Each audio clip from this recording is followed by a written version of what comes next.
Cidade para Todos, por Raquel Ronick. Professora Raquel Ronick, foi dada a largada ao processo eleitoral, mas o tema é eleições para presidente. Pouco se fala sobre a eleição para o governo, menos ainda para o legislativo estadual. Professora Ronick, o que devemos prestar atenção ao escolher um candidato a deputado estadual ou ao acompanhar um debate? Vamos começar falando de saneamento.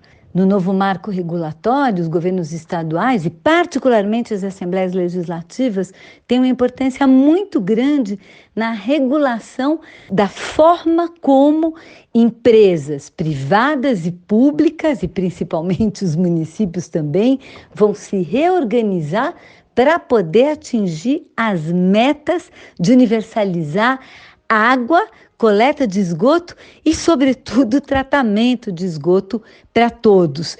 Esse é um tema que vai necessariamente passar pela Assembleia Legislativa nos próximos anos.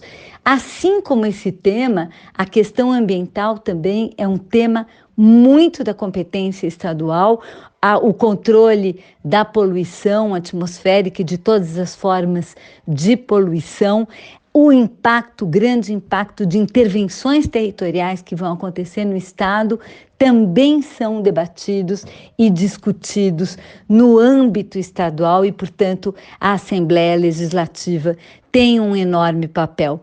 Não posso deixar de ressaltar também o papel que a Assembleia Legislativa tem na relação com as universidades públicas do Estado de São Paulo, entre elas a USP, na qual sou docente, e a política para a ciência e para a pesquisa.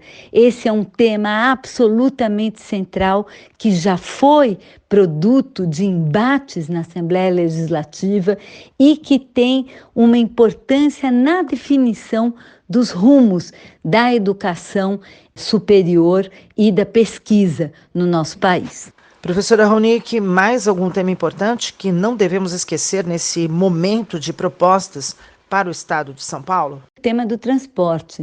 Embora a gestão do sistema de ônibus esteja no âmbito municipal, o governo estadual tem uma importância muito grande na definição dos sistemas de metrô e trem, o que afeta muito, né, e pode mudar completamente o cenário da mobilidade na região metropolitana e no estado, e por isso também esse debate, que hoje é um debate muito pouco presente, é muito importante que também entre com tudo, pensando que há um grande debate de mudança do marco da mobilidade nacional e o papel dos estados neste debate vai ser muito importante. Eu sou Sandra Capomatto, você ouviu a professora Raquel Ronick, da Faculdade de Arquitetura e Urbanismo da Universidade de São Paulo. Cidade para Todos, por Raquel Ronick. Datacracia, por Luli Radifária. Olá, você é sempre muito bem-vindo, bem-vinda ao nosso Datacracia. E o tema de hoje, dumb phones. Luli, o que chamam de dumb phone é aquilo mesmo? Um telefone celular sem internet? Olha, é quase, né? Na verdade, o nome dumb phone vem como uma contrapartida ao nome smartphone, que é basicamente todo o telefone hoje, né? Hoje em dia, aquele telefone que era o telefone esperto, que era o telefone especial, é praticamente o telefone que todo mundo tem, né? Então, eles funcionam mais ou menos como os antigos feature phones, né? Como os antigos telefones que não acessavam a internet. Eles mandam e recebem SMS, eles recebem chamadas, claro, e às vezes até tem algum ou outro, assim, recurso a mais, como um GPS, né? E são basicamente esses telefones antigos, sim. Para quem são esses telefones?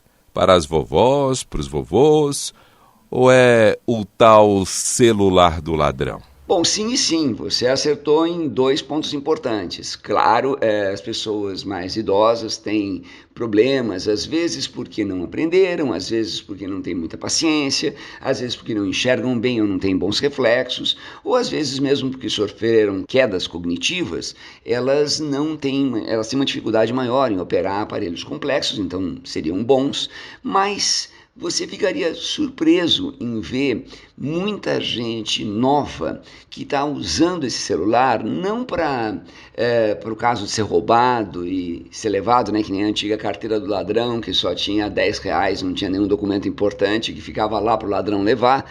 Muita gente nova está usando esse telefone como telefone principal, porque está cansada da internet. A gente esquece, né? A minha geração, a sua geração, você é mais novo que eu, mas não tanto, né? A gente viu a internet como uma novidade, mas quem cresceu no meio da internet, quem passa mais de 3 horas por dia, quem toca o telefone mais de 2.500 vezes por dia, começa a ficar esgotado com isso, né? Sem contar as questões de privacidade. O telefone é muito irritante, é uma máquina frágil, é uma máquina grande, é uma máquina que fica te dando um monte de notificação o dia inteiro e basicamente ele centraliza a sua vida, né? A gente diz que se um alien viesse ver o nosso planeta, ele teria certeza que a espécie dominante ia ser o smartphone, né? Que ele tinha escravizado aqueles animais de carga que nós somos basicamente o cavalo, a mula do smartphone, né? Então muita gente está querendo sim um telefone mais simples para poder se reconectar com o mundo e ficar menos ansioso. Ok, dá para imaginar porque muita gente prefira esses dumb phones. Mas dá para se acostumar? Ou é só uma moda passageira? Olha, não se sabe, né? Não se sabe, pode ser uma moda passageira, pode ser que seja exatamente o contrário, pode ser que o telefone central na sua vida, um Instagram, WhatsApp dominando a sua vida, a necessidade de responder mensagens automaticamente, é que seja a moda passageira. Ninguém sabe de verdade, porque a gente nunca viveu uma situação nem como a gente vive hoje, de comunicação perene, nem com a perda dela. Então, é interessante, pode ser uma tendência, pode ser uma moda. Para quem quiser testar, tem vários aplicativos que simulam as limitações de um smartphone. Eles bloqueiam várias funções, eles limitam uma série de coisas e eles permitem ao indivíduo experimentar o que é uma vida menos intensa no telefone, que pode ser bem interessante. Mas, é claro, tem desvantagens. E Luli, quais são os tipos de desvantagens? Bom, para começar, a gente tem que pensar que o telefone moderno ele está substituindo a carteira, né? A gente imaginava que ele ia substituir a bússola, o GPS, o gravador, etc. Mas ele substituiu a carteira. Muitos seus documentos estão no smartphone, título de eleitor, carteira de motorista, carteira de identidade, cartão de crédito. O WhatsApp é um instrumento de trabalho para muita gente, ele é baseado na internet, ele não é SMS, Pix, chamada de voz à distância, interurbana, internacional, tudo isso depende de internet, depende de smartphone. Então, a gente não sabe até que ponto vai realmente acabar isso. Mas o sinal mais interessante que isso dá é que a gente está chegando num esgotamento do que as empresas usaram como economia da atenção. A atenção das pessoas é limitada e ela se esgota do mesmo jeito que a paciência se esgota. E está chegando a hora de limitar um pouco. A ideia de que a atenção das pessoas era um terreno livre que podia ser explorado infinitamente é uma ideia tão antiga quanto a ideia de que o ar pode ser poluído infinitamente ou de que a terra pode ser explorada infinitamente. Existem limites e eu acho ótimo que a gente está chegando neles. Eu sou o Mário Santi e conversei com o professor da ECA, Luli Radfarer. Datacracia, por Luli Radfarer.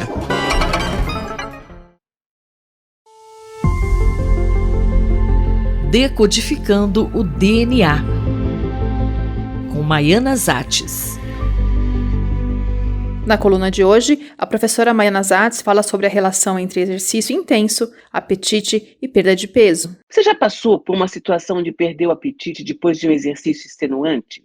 Lembro-me que isso me aconteceu quando comecei a correr, e principalmente depois da minha primeira grande competição. Eu tinha uma sensação de saciedade como depois de uma grande refeição. Se você continuar treinando, o corpo se habitua e o apetite volta ao normal, ou até aumenta depois de algum tempo. Nós sabemos que o exercício físico é benéfico contra a obesidade, diabetes tipo 2 e outras doenças cardiometabólicas. Entretanto, o mecanismo molecular e celular responsável por esses benefícios ainda são pouco conhecidos. Em uma pesquisa nova, publicada na revista Nature, a cientista Verônica Lee e coautores identificaram uma molécula que é liberada após exercício intenso. Essa molécula diminui a ingestão de comida em camundongos, cavalos de corrida e humanos. E o que os autores descobriram? A pesquisa foi feita em camundongos e os autores descobriram que durante o exercício, os animais liberam uma molécula chamada N-lactol-fenilalanina, ou LACFE, um metabólico que controla a ingestão de alimentos e a obesidade. E essa mesma molécula estava aumentada no sangue de cavalos de corrida e humanos após exercícios intensos. A LACFE é uma combinação de lactato e fenilalanina. O lactato é o que dá a sensação de queimação em músculos muito requisitados depois de um exercício intenso. E a fenilalanina é um aminoácido essencial. Só lembrando, há uma doença genética chamada fenilcetonúria, que é uma das condições que são diagnosticadas no famoso teste do pezinho. Crianças afetadas têm uma mutação em uma enzima que converte a fenilalanina em tirosina, ou seja, eles não conseguem transformar a fenilalanina em tirosina. Essa se acumula no organismo e se torna tóxica. Pacientes com essa mutação precisam ter uma dieta pobre em fenilalanina. Mas voltando aos camundongos, como foi feita a pesquisa? Então, primeiro os autores injetaram a molécula LACFE em camundongos alimentados com uma dieta altamente calórica. E depois de 10 dias, eles observaram uma redução no consumo de alimentos e no peso dos animais, especificamente com redução do tecido adiposo. Por outro lado, quando eles administraram a molécula LACFE em camundongos magros, alimentados com uma dieta pouco calórica, não houve alteração dos hábitos alimentares nem perda do apetite. E com isso, eles demonstraram que a ação do LACFE é específica para camundongos obesos, alimentados com dieta hipercalórica. E além disso, eles observaram também que em camundongos sedentários, a administração de LACFE não teve efeito. E qual foi o próximo passo? Eles demonstraram que a LACFE é produzida pela enzima CNTP2, que depende da produção do lactato liberado pelo exercício. Eles geraram, então, camundongos transgênicos, sem o gene que produz essa enzima SNPD2. E nesses animais, ao contrário do primeiro grupo, os animais exercitados tiveram aumento do apetite e ganho de peso após o exercício. E outra observação interessante é que o efeito de suprimir o apetite dura cerca de 12 horas, embora o LACFE só permaneça no sangue cerca de 1 hora após o exercício. E quais são os próximos questionamentos? Sabe-se que o controle de apetite é regulado por circuitos neuronais, por diferentes vias, e que se conhece muito pouco a respeito. Elas precisam ser melhor esclarecidas. Uma grande dúvida é tentar explicar por que esse fenômeno foi observado em animais. De acordo com os autores da pesquisa, uma hipótese interessante é que animais perseguidos por seus predadores estão sujeitos a exercícios intensos de corrida, e a supressão do apetite impediria que eles parassem para se alimentar durante a fuga. Mas é apenas uma hipótese especulativa. A grande questão que interessa a todos que não gostam de se exercitar é como fazer uso dessa molécula para diminuir o apetite e o peso sem ter que se submeter a exercícios intensos. A professora Maiana Zatz conversou comigo, Fabiana Maris. Decodificando o DNA, com Maiana Zatz.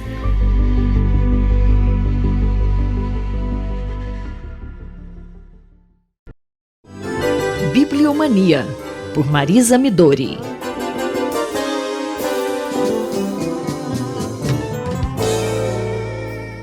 Bom dia, professora Marisa Midori.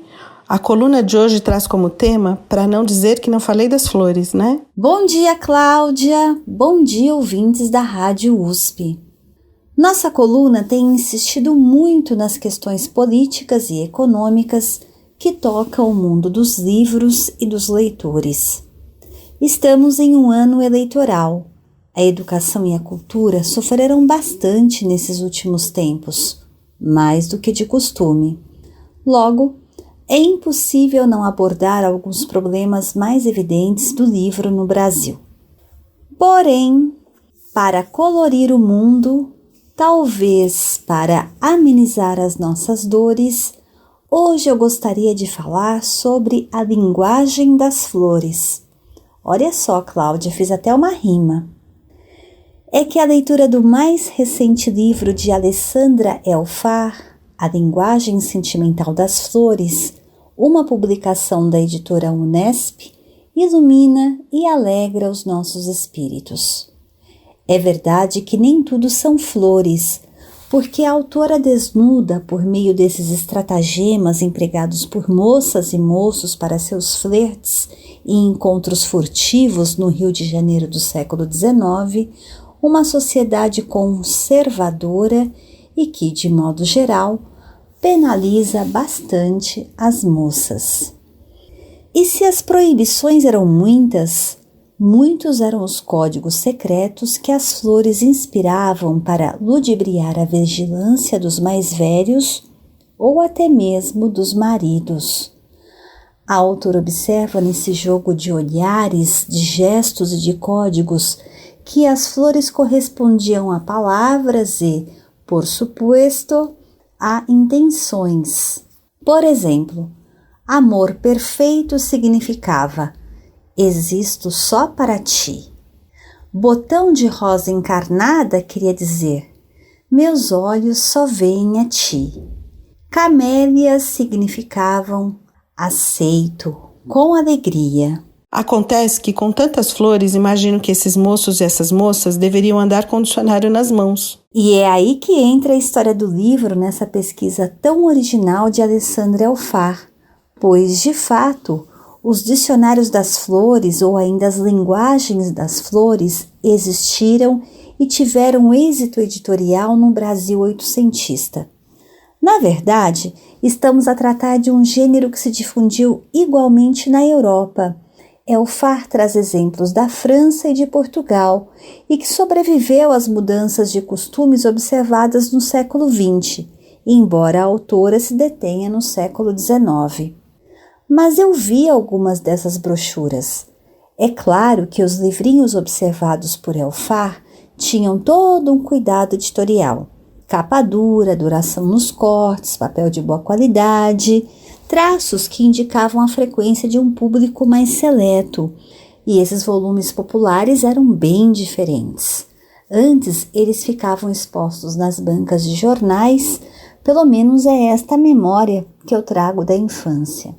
Ao buscar os costumes do Rio de Janeiro, particularmente no que toca os namoros escondidos e os flertes, mas também os ardis, para ludibriar as normas vigentes por meio de um gênero editorial hoje esquecido, a autora demonstra com eloquência e erudição a importância dos livros e, nesse caso, a função social de um determinado segmento literário.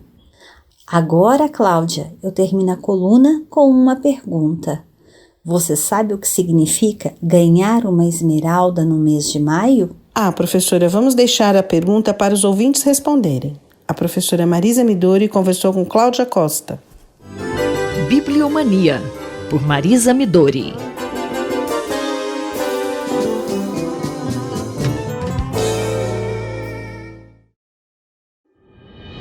Cotidiano na Metrópole, com o professor Nabil Bonduki. Olá, professor Nabil. Na coluna de hoje, o assunto envolve a rediscussão do Plano Diretor de São Paulo e o fenômeno da verticalização na capital. Está se iniciando agora, após um longo debate no Conselho Municipal de Política Urbana, o processo participativo de revisão do Plano Diretor de São Paulo. É extremamente importante que toda a sociedade possa acompanhar esse debate, porque ele vai interferir na vida de muitos paulistanos. E nesse debate já se apresenta uma grande polêmica sobre a questão da verticalização.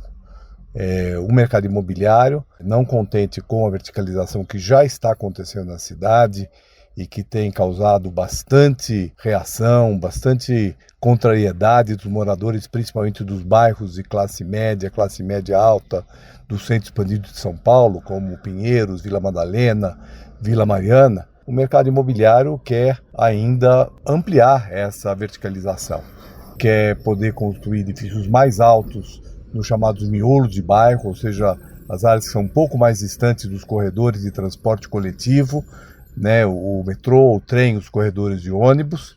E nesses eixos de transporte coletivo, onde o plano diretor permitiu uma verticalização mais acentuada, desde que ela fosse feita com apartamentos menores, com um menor número de garagens, ali eles pretendem, o mercado imobiliário pretende flexibilizar as regras, né, permitindo apartamentos maiores, permitindo um número maior do que uma unidade, uma garagem por unidade habitacional.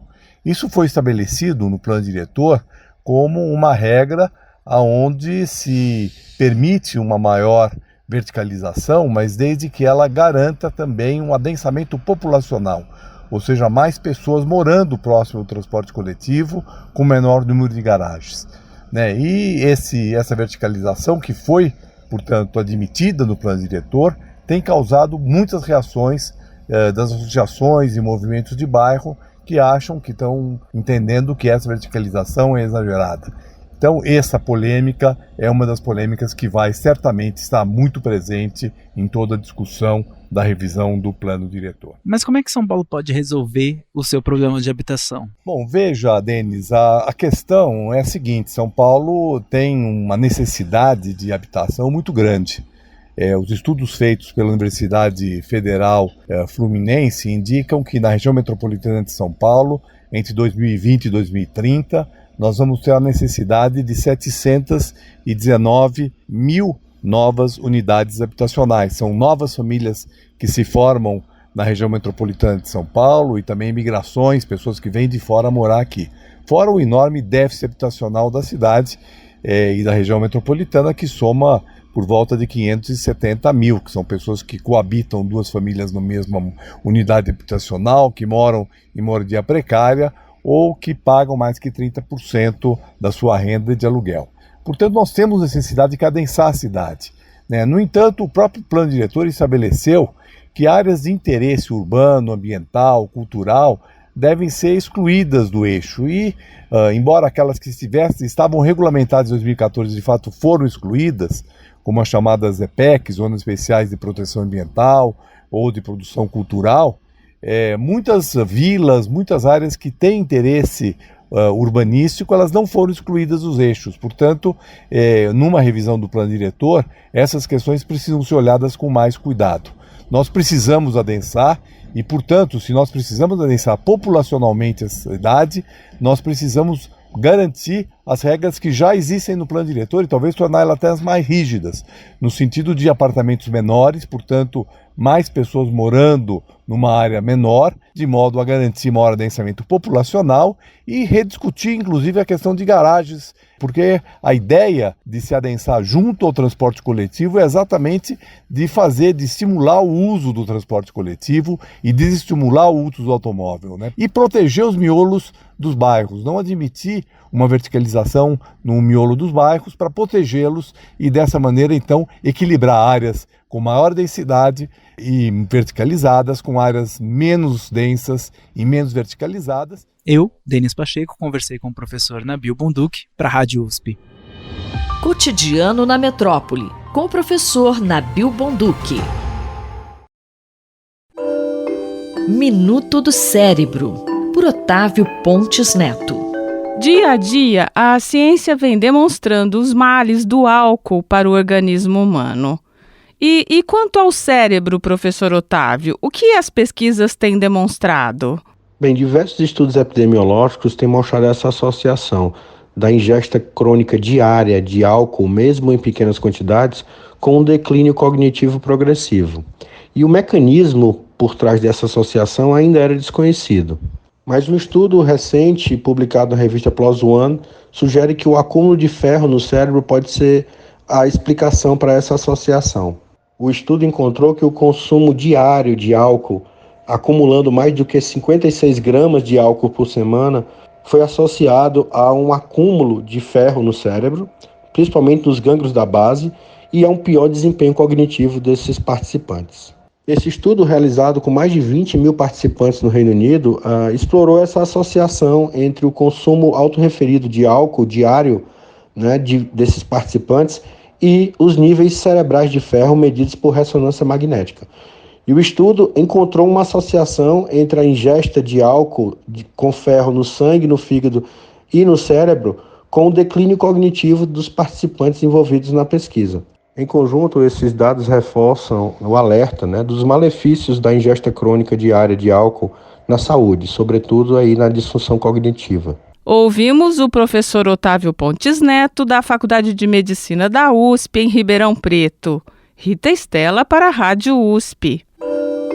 Minuto do Cérebro, por Otávio Pontes Neto.